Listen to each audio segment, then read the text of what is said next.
everything I've said up till now today, you can do in any language you like, because you can always build an interpreter for any other language you like, okay? By the techniques that we've talked about. I mean, they look very pretty in a Lisp, but they're not. And they might look horribly ugly in some other language. But that's a different question from one that whether or not you can do it. You can certainly do it, but what I want to show you now is how we can arrange this AMB manipulation without any change to the language at all. Okay, if you have a language that's sufficiently flavorful, is that the right word for tradition? And so Lisps and especially Scheme are sufficiently flavorful. Ruby is also sufficiently flavorful. I'm not sure that there are any others. Does anybody know if the others? Oh, I'm sure that Perl 6 must be. Where was the Perl 6 fellow? Yes, somebody was telling me about Perl 6. And okay, yes. You haven't actually shown the implementation of AMP in the new interpreter yet, have you? Excuse me? You haven't actually shown the implementation of AMP in the new interpreter, the failure continuation yet. Oh, I showed you, but it does exactly those examples that you saw, and many more. Did you show the actual AMP? You didn't show the actual implementation of AMP in that implementation, did you? Oh, I didn't show it you. Amazing. Okay, it's somewhere here. You're right. I'll put it into the slides and then I'll publish. Dumb. Okay, it's actually simple. It's nothing interesting about it other than it sequences through those values. Okay. So the failure continuation block, it immediately succeeds with the first value, And but changes the failure continuation, which is I think the only place where it changes. yes, Which is why it's interesting. right. It changes the failure continuation Right. to call back into itself and try the next value in a loop. So Let me write that down because that's obviously a thing I should have done. it's not anywhere in this big file? I have the file of the code if anybody would like to see. Yeah. Oh, I'll pull the code up. Yeah, I'll pull the code up. I've got to find an Emacs. We've got the wrong glasses, you see. This is what happens when you get to be the right age. Okay. It's Google class IT04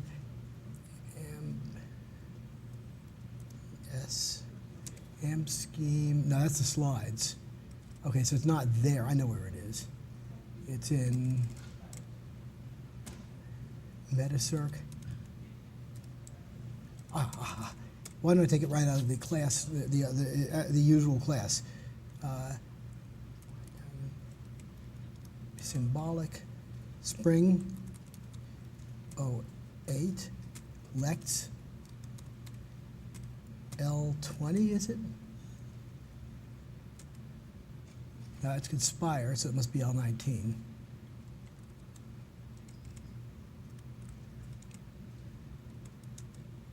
Yep, E. There's. Oh no, this is the hairy kind. Excuse me, that's the wrong one. Okay, let me find the one in Metacirc. AMB slash. This is AMB scheme slide. No, that's AMB2. AMB eval. So it must be the AMB1. Let's see what's in Metacirc. I got too much stuff. That's my problem. Okay, I'll find this later for you. Okay? Because I've got too many versions of this. Okay, and some of them are all different ones. Let's get back to what I was going to do anyway. Okay?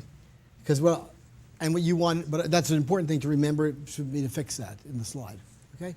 Thank you. Because this was, as you can see, these were made Wednesday, January 14th at 13:49. Okay? What's that? Oh, that's today. How interesting. Okay. So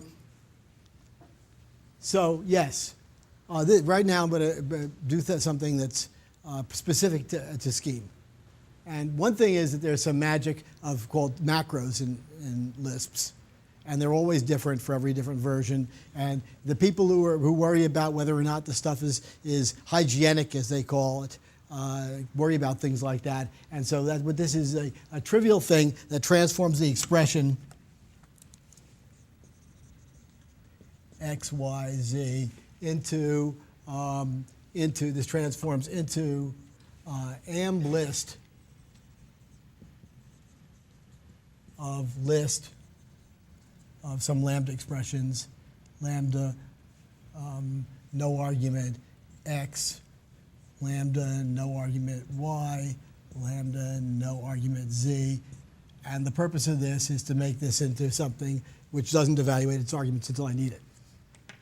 That's all. So this is unfortunately in the hygienic form, in one of the hygienic forms, and as a consequence, it's unreadable.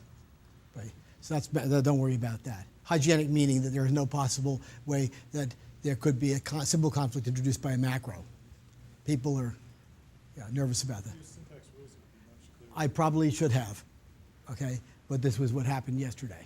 This happens to be one that can be done that way. Right. Very few can. Right. Okay. You're right. Syntax rules would have been simpler. There are many, many ways to make macros, and I don't. They all suck. Yes.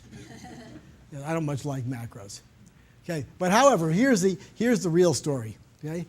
Given that I have a list of alternatives, where an alternative is a procedure, which if I call it of no arguments, which if I call it gives me an alternative actually, gives me a value. This is a procedure which actually runs AMB. And let me see if I can explain what it's got. It's got a thing that call with current continuation. And I don't know how many of you here have ever seen that. How many people here have seen call with current continuation? Oh, a large number. Amazing. We have some Lisp crew here. And how many have not? Okay, let me see if I can say what call with current continuation is. Call with current continuation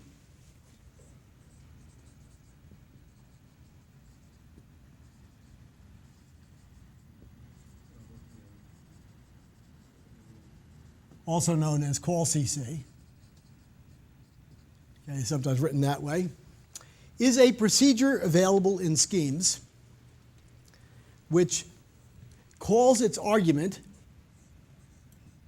which is presumed to be a procedure of one argument, okay, which traditionally we call K, the continuation, okay, such that it does whatever is done inside here, okay, it calls that procedure such that if K is called anywhere inside there with, say, an argument 3, okay, then 3 is returned here. Okay, that's what it is. Okay? So it's the same as the J operator of Landon or escape operators that occur in many languages, but it's much more powerful. Because among other things, this K, the value of K is a persistent object. It's just like any other procedure. It is a procedure. It can be returned. It can be put into a data structure. It can last forever. Therefore, you can call it after these things return. Okay? And when that happens, okay, pow, out comes there the 3. Okay? Furthermore, it can be called more than once. Okay, so because it really is just a persistent procedure. Now, the reason why it's called a continuation is because in an expression language, of which Lisp are expression languages, okay, say something like this: the sum of the product of 3 and 4 and the product of 5 and 6. Okay, after I've done the product of 3 and 4, somebody's waiting for that answer. The somebody that's waiting for that answer is a thing which takes that answer and then multiplies 5 times 6, takes that answer, and then adds it. So that's the continuation of this product of the product of 3 and 4. Okay? The product of 3 and 4 is going to, therefore, whatever computes the product of 3 and 4 is really going to some procedure of one argument, let's call it M, okay, which does the sum of M and the product of 5 and 6. So that is being called on the product of 3 and 4. Okay? So every expression or sub-expression has a continuation, and the continuation is the procedure which, when called, will do what this returning from that expression does. That's the thumbnail sketch of the concept of a continuation.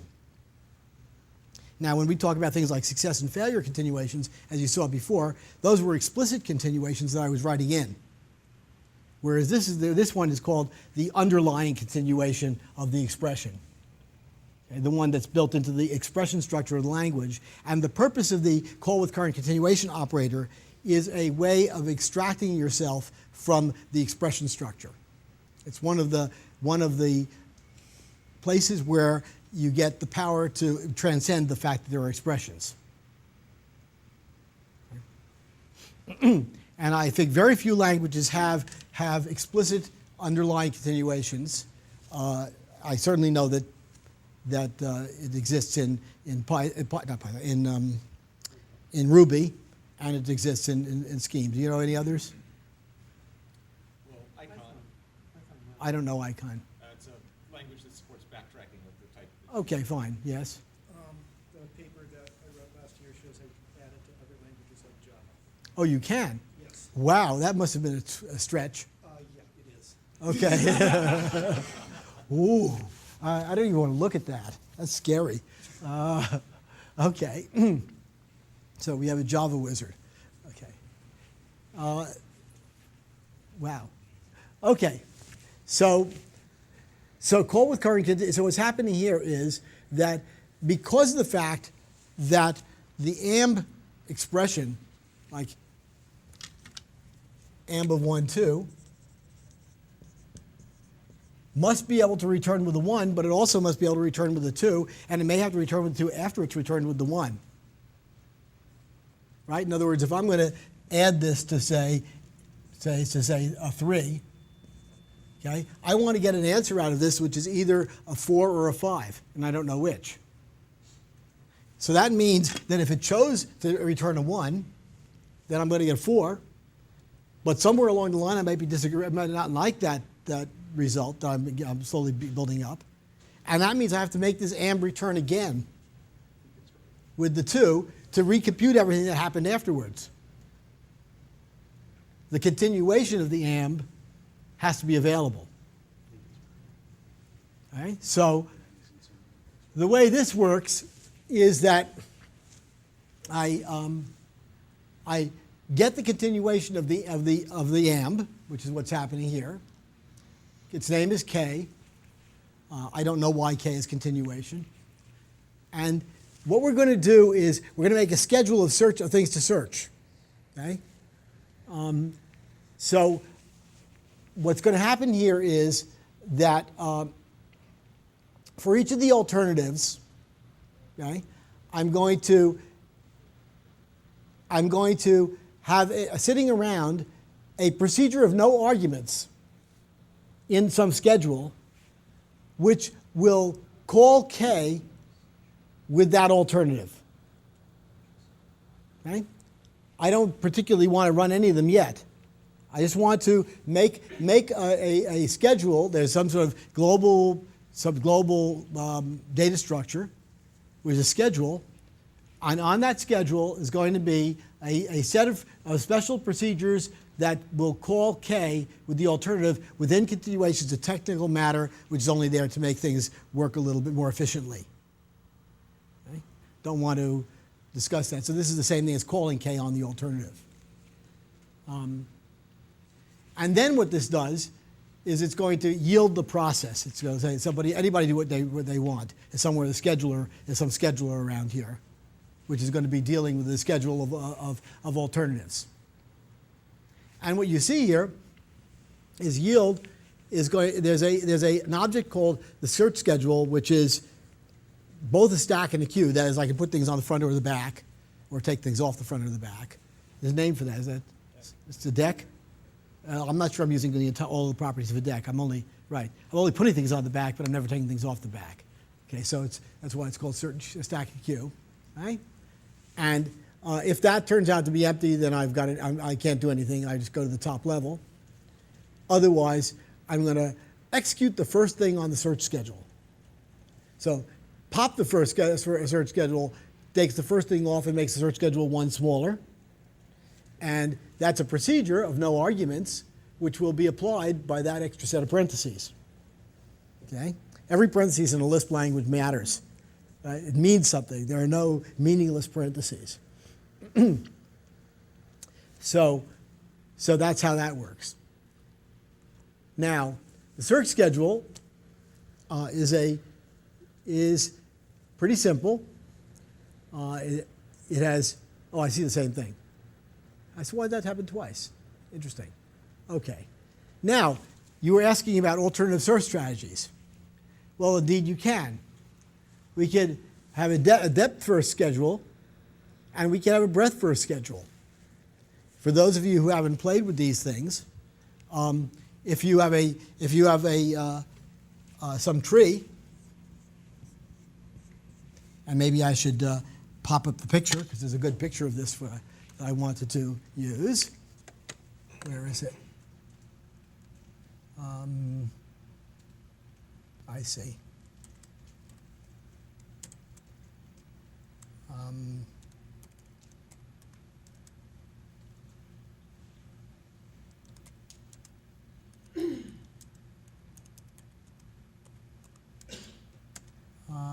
It's called,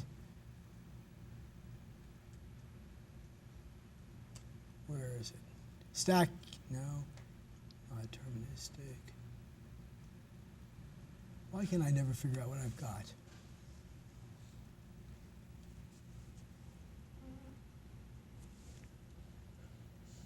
I can't figure out what I've got, as usual.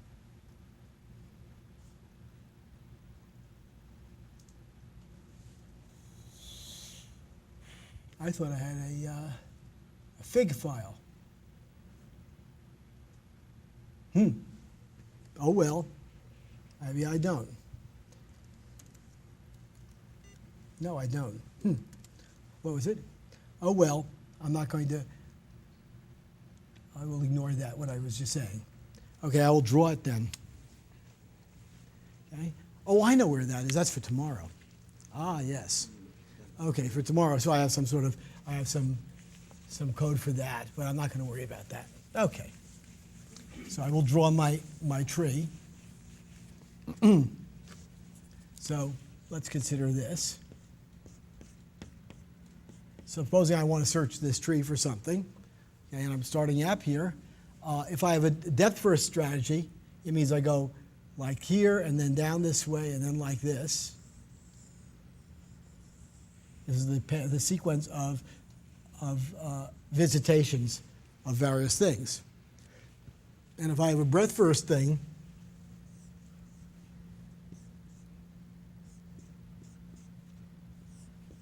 I go here and then I go all the way back to here, right? And then I go here, and then I go to cross from here to here, and then from here to here. No, whoops, you're right. Thank you. Where do I go next? Oh yeah, I go to here, right. Then I go to here, and then I go to here. So it looks like this. That's the path of visitation. Okay, and it turns out that you can adjust whether or not that such a thing is happening by enqueuing or either putting the next thing to look at the beginning or the end of the list of the schedule, whatever it is. Okay, so I can have two different alternative search strategies here. One of which allows me to push things on the front of the schedule, and the other is to add things on the end of the schedule. And so that allows me to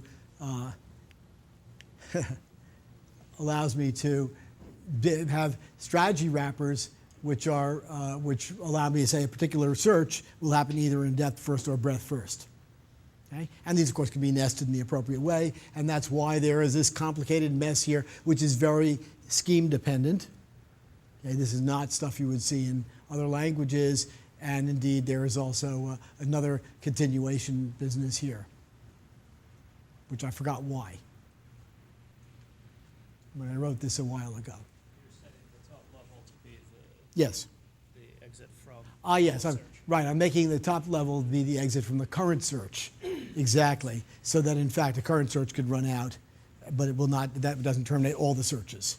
Just the one that's right. Thank you. Very good. Indeed. So, for example, there are very simple things that can be done.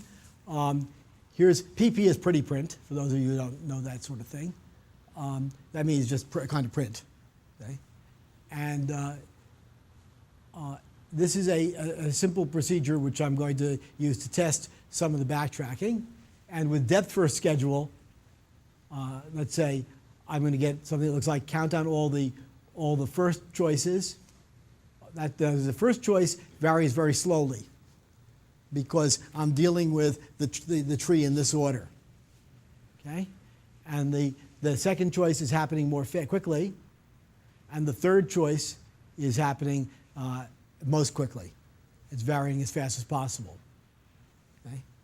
So that's what you get when you do a thing that says, well, I'm going to make a choice here. Suppose I had a 3-level tree. Okay, so this is the choice, and the first thing was 1, 2, or 3. So there's 3 possibilities here, 1, 2, 3. And the second choice is either an A or a B, right? So there's an A or a B at both of these. And at every one of these, there's a true or a false, right?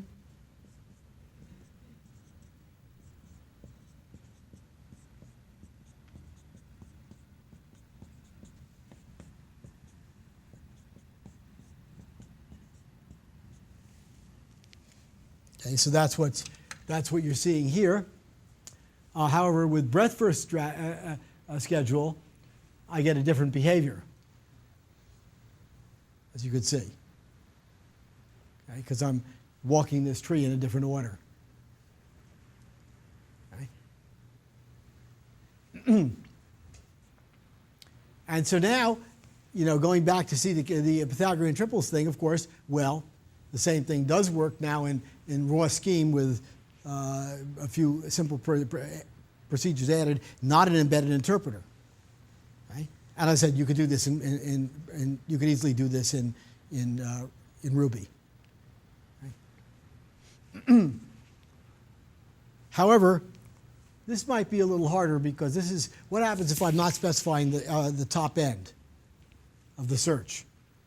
After all, if I have a left branch, if I have an algorithm, with an infinite, like I'm dealing with integers, I have quite a range of them. I don't run out when I get to the 43rd of them. So the problem is that if I have a tree which is complicated and I've got left branch that keeps going forever, I can go forever, right? And going down a left branch, something we often do in our everyday lives if we're not careful. So how do you make something like this work?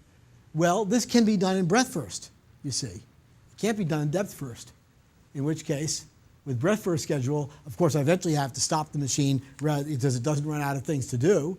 I say quit, Control-G, or Control-C Control-G in the old days. Ring a bell. Okay? But, yes, in the old teletypes, Control-G was the bell. Okay? But indeed, this will go quite a long ways before I run out of memory. Okay. So that's a nice thing that you can pull off in raw scheme. And what's the anything here? Well, then there's just some details of how this is implemented. I don't think it's important to show you them, except that they look like this, right? Things like that. Okay. Then there's the other question, what happens if you have assignments? Right? Assignments are rather dangerous. And I have a kludge here that sort of works for depth first, but for breadth first I don't think it makes any sense. Right? And I think if I wanted to figure out something that made sense, it would take me some effort, I think. I'm not sure I know how to make it work for breadth first correctly.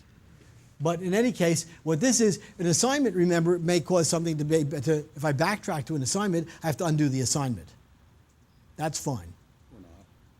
Well, that's right. Depends upon the problem. Sometimes you want to undo the assignment. So you really need, whenever you have a system which has a search in it, with a backtracking in it, you actually need two different assignments. One of which is persistent across backtracking, and one of which is not. Because you may want to accumulate information from having done an investigation, even though you're not going to collect that value. But you may have to undo certain things that are side effects as you come back. And in fact, in the SICP book, there's a very pretty parser of simple English written by Peter Solovitz, right? Which uses has a little buffer which actually has a pointer in it which is being moved, is being assigned to. And yet it's doing backtracking using this kind of stuff. Right? So what this is again, some sort of macro, which I'm going to ignore, but there's basically, it's going to do an assignment with an effect wrapper, and the effect wrapper has, what do you do if on the way in, and what do you do if a failure gets back? Right? So this is the how to assign, how to unassign, and the way it wins is it keeps a copy of the old value. Right? And unfortunately, this is the bug right here. How do you actually force the next? And I just stuffed it on the front of the queue, and as a consequence, it only works for depth first, in any sensible meaning of the word. Right? Okay, but for those of you who want to figure out something like this is something really weird, not worth we're worrying about, except for the fact that it's verification. The other thing does what I thought it did, which is strange enough. Okay? So that's all I have to say. Chris, do you want to talk about some things? I can ramble. Why don't you ramble a little bit? Yes. Oh, yes. I drafted a possible combinator for AMP for the interpreter. Would you like to say something? I emailed it to you. Well, you want to say anything about it? Well, I don't want to write code on the blackboard Why? because I think the worst that happens is it'll be wrong. that's true.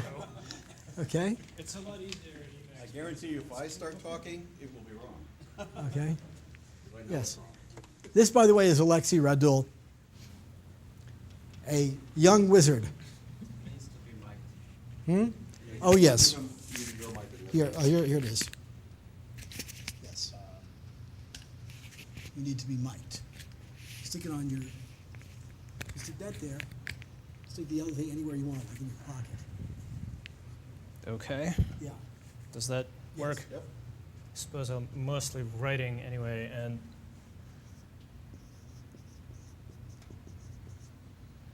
I'm not completely sure this is bug-free, but I want to give you the idea.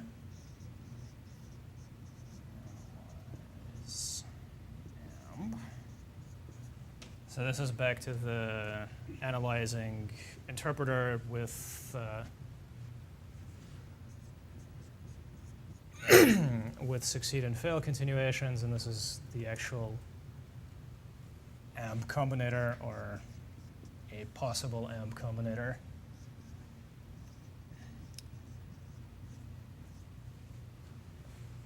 So we want to analyze the individual expressions that create the alternatives.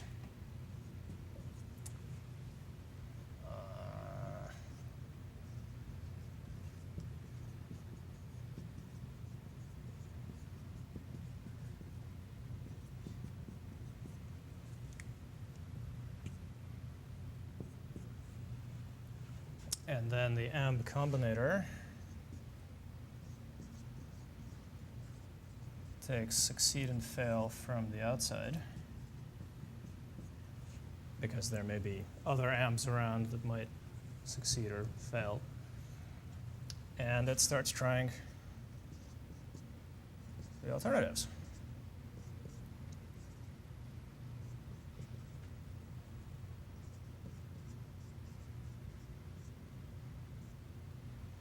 So it makes itself a little loop. If it runs out of alternatives to try, then it needs to call its fail. Because if if all of the choices it attempted are all rejected by the subsequent world, then somebody before it is responsible. And I think this order is what makes it depth first. Otherwise,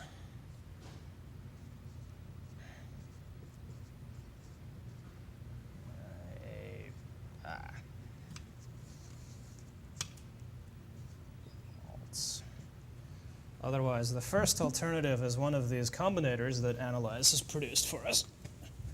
So we give it the same environment, the same succeed continuation, because it needs to look like it returned from the same place that the amb was called. But its failure continuation is interesting, because if this choice isn't acceptable, then you want to try some other choice. The next choice.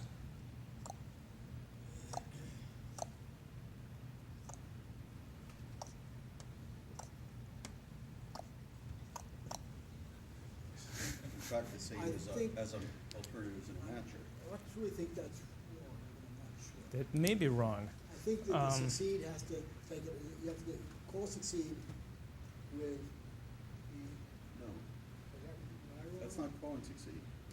No, this is handing the Succeed will succeed to get- this. Succeed will get the I right, have to think about that, yes. succeed will get the right failure configuration. Okay, Because So- that's the failure right there. good, okay. The one possible bug I may have written into this is if there's an amb inside of the calculation of this alternative, I'm not sure whether exactly the right thing will happen. Find the answer here. But If I can find it. But yes, okay. But if there is it at least, then this does the right thing. And this is interesting to see because this is the only thing that actually changes what the failure continuations are. This is creating the complaint department, which will later get hit by something else if, well, if there aren't any alternatives in some amp. That's exactly the same as an alternative in a parser. You have a series of alternatives, and that's exactly the same code that does that. Well, it's So, a which is, depth that's first, good. left to right so that's search. good, that's what it's supposed to be. Yeah, like any other, except it happens to be embedded inside this weird place underneath implicitly in your programming language, so you can write amb over here and write require over there, and it'll loop through all this stuff without telling it that it's doing that. Keep having to find these things, it's really painful.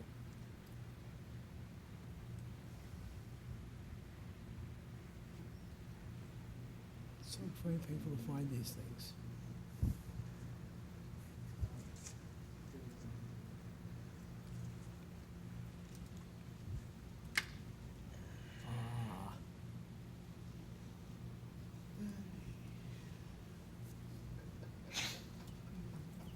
Ah. Ah. That looks plausible. I see. And load and analyze. Analyze amb. It should be here somewhere. Definition of Oh, whoa. actually begin. Application. This is trying to be very hairy.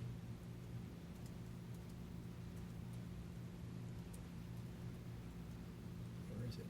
Oh, still need that. Oh my God. It's not this one, not this one. Okay, so there's another one somewhere. I should go find the one in SICP. It's there. No. I think this is not a good use of time here. You're right. Interpam. It's got a different name in this one. There it is. And he was right. There it is. There he is. So we shall give you a hand of applause there. There it is. See? He reconstructed it. It's a slightly different names. Yeah. Took me a while to find the one that was the working version from that vintage. That many versions of this stuff. Okay? Yeah, that is the same piece of code. Okay? Good. Okay, now do you want to talk a bit? I can talk for a few minutes. but Okay. There's not much to. Say what you were. Arthur has asked me to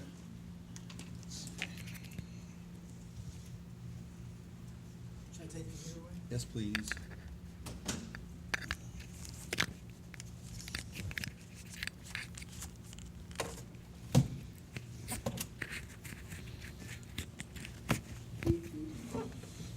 That work? Yeah. So,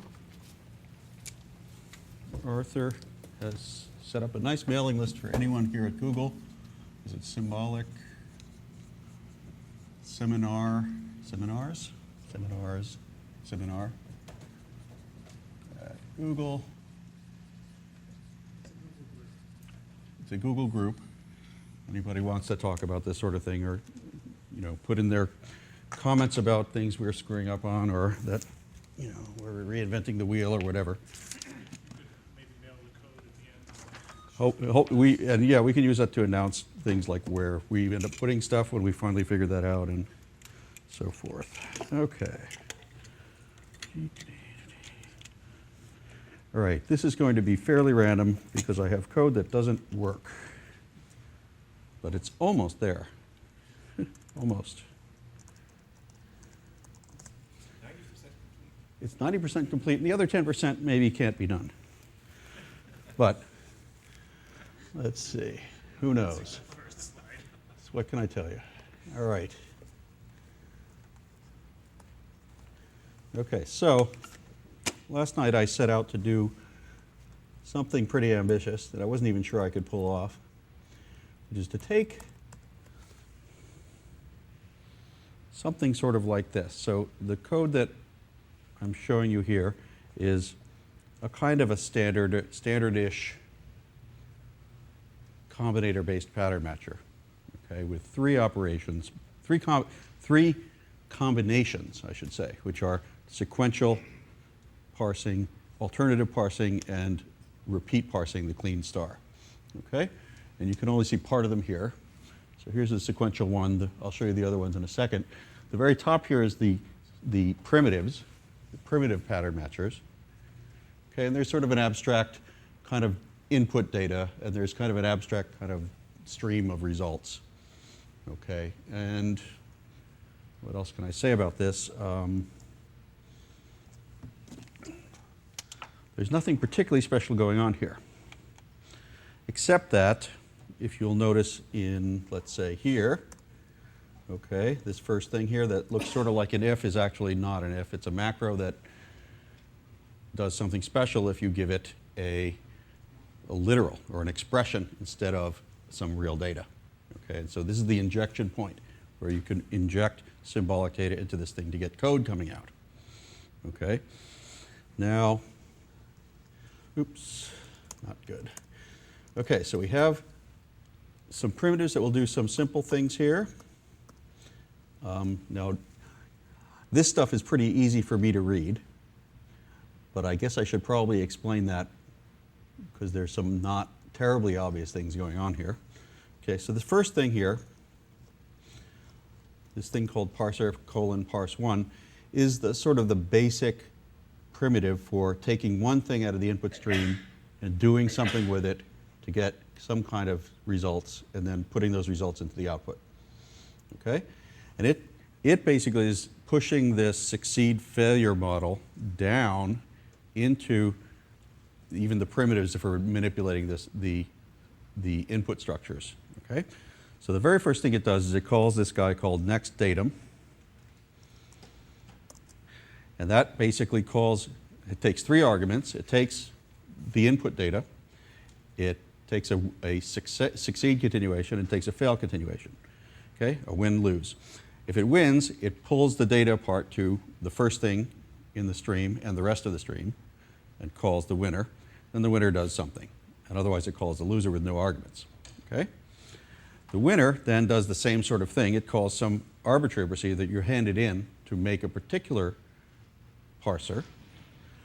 And it gives it the datum, and it takes, again, a win and a lose, and the win returns a set of results to be integrated into the output stream, and another lose continuation, which is often going to be the same as the one you give it. Okay?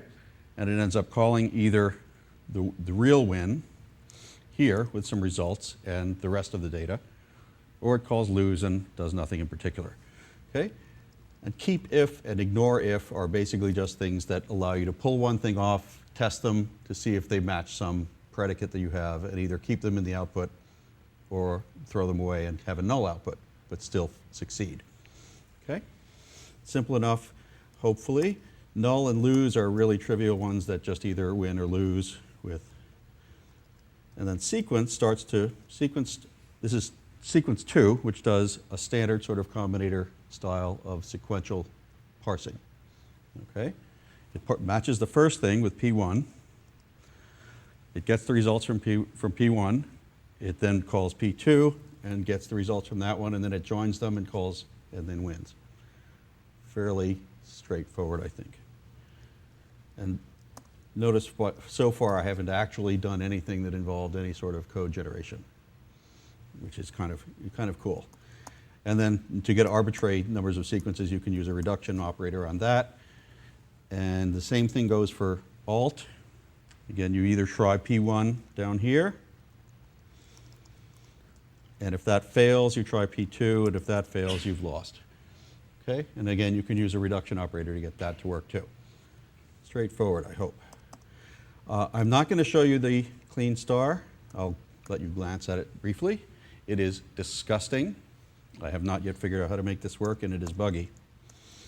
And I'll give you a little taste of the sort of thing that's going on here. So the primitives like next datum up here are using these special versions of pair and car encoder that deal with literals, and will basically generate code if you give them literals instead of just calling car encoder. And if you give them something else, they'll call car encoder. They're kind of generic extensions. I did it this way because it was expedient, not because it's necessarily the right way to do it. Okay, so it's a quick way to. So we're pushing all of the code generation down as far as we can get it into these primitives, which in a better system, I suppose, we would have them.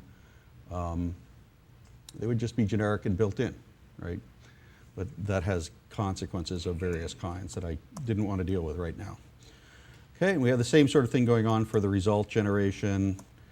And, okay, so that's pretty much it. A literal basically is just an opaque abstract type that has some sort of a symbolic expression inside of it. And so what this thing is supposed to do is supposed to basically open them up to get the expressions and then combine those together and make another one. So you as you go on, you're building up structure by the calls that are happening here. Okay? So here, and then I can go, let's see, I can go over to, why is my window not working here? Okay, well, somebody's not happy with this. All right. So I can run the tests, and the tests will run and get some sort of answers that are more or less correct. And these are all tests that use real data, not symbolic. And I can also run the symbolic thing, which I've done up here. And here's an example of, I'm going to basically run this thing called parser arrow expression. Okay?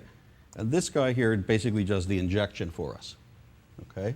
It'll inject the symbolic, the literal data into the combinator that is being built. So we build this big combinator here using parser keep if in a couple of places, and then make some combinations of them. And lo and behold, at the end, we spit out this big chunk of code that is almost okay. There turns out to be there is a problem here. Okay, the main problem I have not been able to figure out yet is things like these failure continuations down here. When they're passed to something like another place, they should be referred to as variables, but when they are on the alternative of an if, they should be called. Okay, and I have not got that straightened out yet, and I'm not quite sure why, but this is basically because there's something about the compiled code generation that is not working right. But anyway, this is so I wanted to show you because we've been making this claim that this could be done, and modulo the fact that my brain hurts, as the Gumbies would say, I think this could be made to work with only a little more effort. Okay, but it's almost there. Basically, what you're producing is This can then be shoved into a compiler and turned into something fairly efficient. So the particular composition of these combinators is now being turned into a Turn- monolithic program that can be manipulated by a compiler. Right, and so the idea here is that we can take advantage of the simplicity of combinators. Combinators are really easy to work with, and they're very easy to debug, and we can still get efficiency by doing this trick to generate the code and have something come out at the end that can be turned into something very fast. Since this is second stage, if you want to think of it as compiling. That's right. Okay, so that's pretty much all I had to say. And if anyone wants to play with this, I'm going to have the code available eventually, but not at the moment. Okay? I think that's it. I think that's it.